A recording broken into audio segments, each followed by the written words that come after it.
Hey,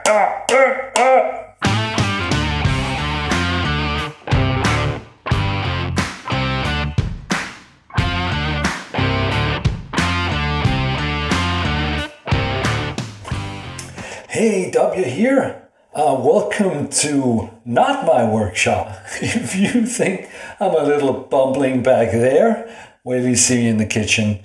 I am going to share today something a little bit different. It's still kind of a maker thing, I believe. I just wanted to share with you guys the simplest cake I know. I'm really not good in the kitchen, and I'm especially not good at cakes, but this one is so simple, I can make it.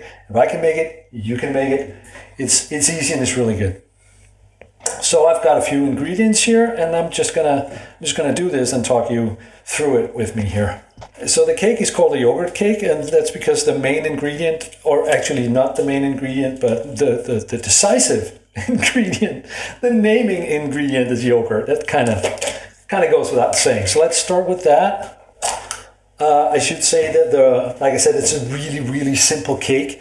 One of the things that makes it so easy is that you just use the same measure over and over, and then you use quantities based on the same measure. You could make a giant one with just the whole cup of this, but that's too much. So I'm using one of these. It's a deciliter, and the first thing that I need to get in here. How to do this practically? How am I going to do this? First thing I need to do is get 1 deciliter or 1 measure, whatever your measure is. If you want to make a bigger cake, just get a bigger measure, base measure. So 1 measure of yogurt. It's right there. Get that in. You don't have to do it in any particular order. And it is right now occurring to me, it's probably dumb to start with the wet stuff, but I've already started, so I'm just going to keep going. I need 1 measure of oil. And also this 1 measure of, it's not precious, it's like that. And then I need 2 measures of sugar. So here's the sugar. And yeah, I could just pour it in, but if it lumps, yeah. You know this thing where sugar lumps in the jar and then suddenly falls out in a big clump? I'm going to try and avoid that. So, yeah, well, this is a cake, so a lot of sugar, 2 measures of this. It's probably also not the most practical spoon. But what the hell? 1 measure of sugar and 1 more measure of sugar. There we go, 2 measures of sugar. And then finally, almost finally, I need, let's put that over here, 3 measures of flour. So, oh, that was a big one. Right, that's 1, oops. Like I said, it's not precious. I've done this a few times, and now I feel confident actually sharing it too. And I feel confident that it will taste good and maybe even look good, even if I'm not being precious. So that was the flour. And then finally, or just do like this. Okay, I keep saying finally. It's not finally. 3 eggs. 1, 2, and yes, I have been trying the breaking eggs with 1 hand thing. I'm not going to do it because I'm terrible at it. And now it actually is finally. It's about a tablespoon of this baking powder. Oops. And then all you have to do is just, mix it all up. And I'm serious, that's all there is to it. Even though you're just like dumping stuff in there, all haphazard and willy-nilly, it goes smooth pretty quick.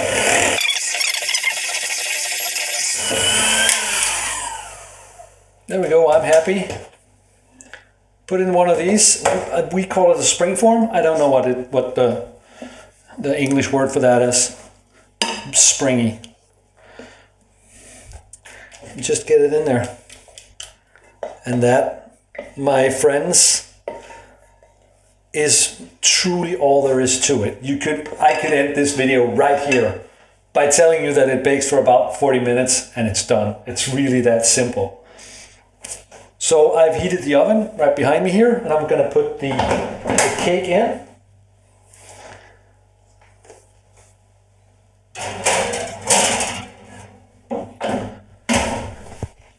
Give it about 40 minutes. But then what I'm gonna do, I'll be back with the camera, of course, when it's done, and I'll show you how lovely it is, hopefully. But what I'm gonna do in the interim, between, or while this is, it's cooking or it's baking, and like I said, I could end the video and just show you the cake, because the cake is great. But one thing that makes cake even better is the cake cream, and I'm gonna make one. I'm just gonna show you the kind that I like. You probably know it. It's the kind of cream that you'll usually find on like a carrot cake. And I'm just going to show you how to do that. So for this, we are going to need a scale. And for a cake this size, you need about 50 grams of butter, and then 100 grams of sugar, powdered sugar, sorry. About 100 grams of that. Just about. Actually, I'm shorting this a little bit. I'm making a slightly smaller portion, but you know, it's somewhere in that neighborhood. And again, in my experiences, you don't have to be precious about this either. You know, and then about 100 grams of this, and it's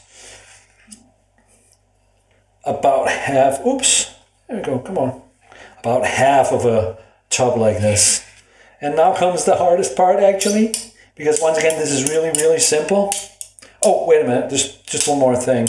I need about a nice and solid teaspoon-ish of this. This is homemade vanilla sugar. Can be, you know, any kind of vanilla sugar or vanilla. There we go, I'm done with that. And now comes the hardest part, which is actually getting this stirred, or whatever you want to call what you're doing right now, because obviously I would have helped myself if I had gotten the butter out of the fridge, but I forgot to.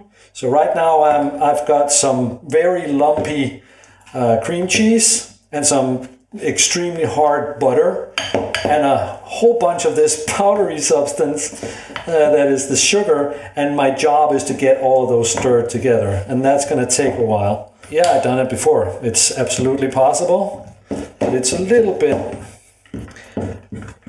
bit cumbersome because of when you have the hard fridge butter. So if you know you're going to do this, you can do yourself a favor by getting the butter out of the fridge in advance so that it's nice and soft. I'll tell you what, I have never actually tried using the hand mixer for this, but maybe I want to try that. I think that might actually work. Stirring is what needs to happen, and that's what this machine is for. So let's see if it works. I'm going to do it a little slowly to begin with.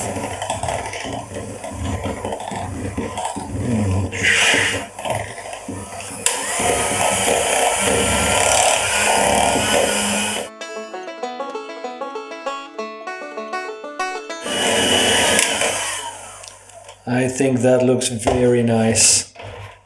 There we go. See? Nice and smooth. And unlike the cake batter, which you shouldn't taste, this you can actually nip a taste of. Yeah. Oh, Jesus, that's good. All right.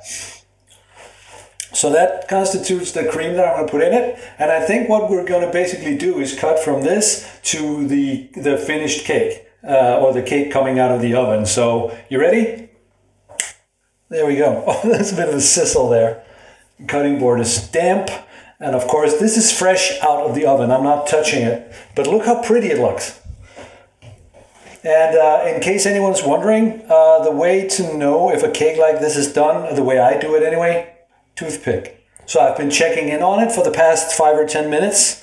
by just poking this toothpick gently into the top here and then seeing if anything sticks to it. And when nothing does, the cake's done. So that's how I do it. It sinks just a little bit. As you can see, it already sank a little bit, sinks a little bit as it cools down. And I'm now going to let it cool down because I'm going to slice it and put the cream in, but you can't do that while it's hot. In fact, I can barely get it out of the form without breaking it when it's hot. So I'm just going to let it cool down. I just wanted you to see it fresh out of the oven. Isn't it pretty? All right, well, we are now at the point where this, what I have repeatedly described as an easy cake, gets a little bit difficult. This is the difficult part of the easy cake. I'm going to get it out of the spring form, and as you probably know, that means you can just unbuckle this and take the form off, but that usually doesn't work right off, you know, just doing it without a wee bit of preparation, which is what this is for. I find that just running a blade along the edge like this is necessary, otherwise the form, the edges here, when you open it, it'll basically just pull the cake apart into several pieces. So just run the knife along the edge like that. Actually, I didn't feel much resistance, but I'm pretty confident that was necessary. So let's see. If I open this, I can get it off without breaking the cake.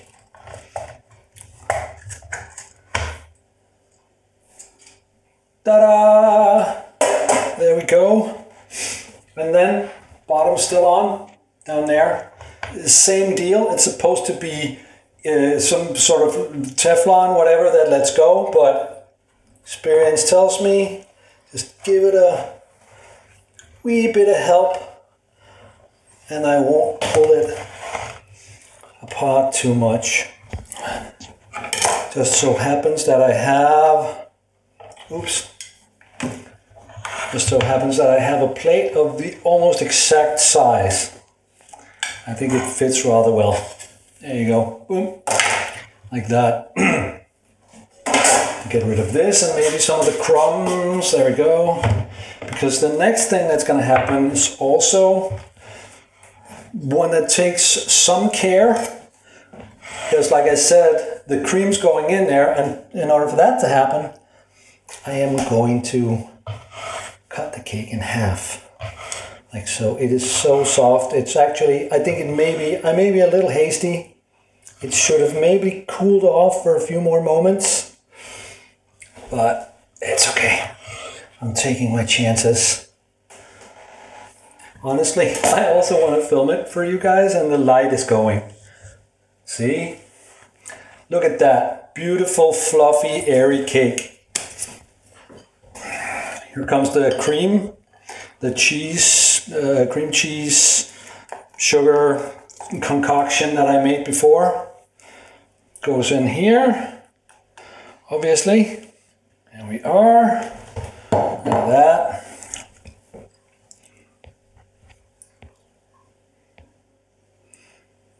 Like so. Actually just there, get a little bit of all that. And then with a bit of care, get this back on here. Got a little cream on my finger. Just settle it in the cream a little bit. That's it. There you go. It's not a spectacular looking cake. If you're doing it for a birthday or something and you want it to look spectacular, you can decorate it to your heart's content. This is the simple version, but just slightly less simple than just the plain cake. Yogurt cake with cream cheese filling. Easiest cake I know how to make. Bon appetit, and thank you for joining me, and thank you for watching. And I'll see you next time. Bye.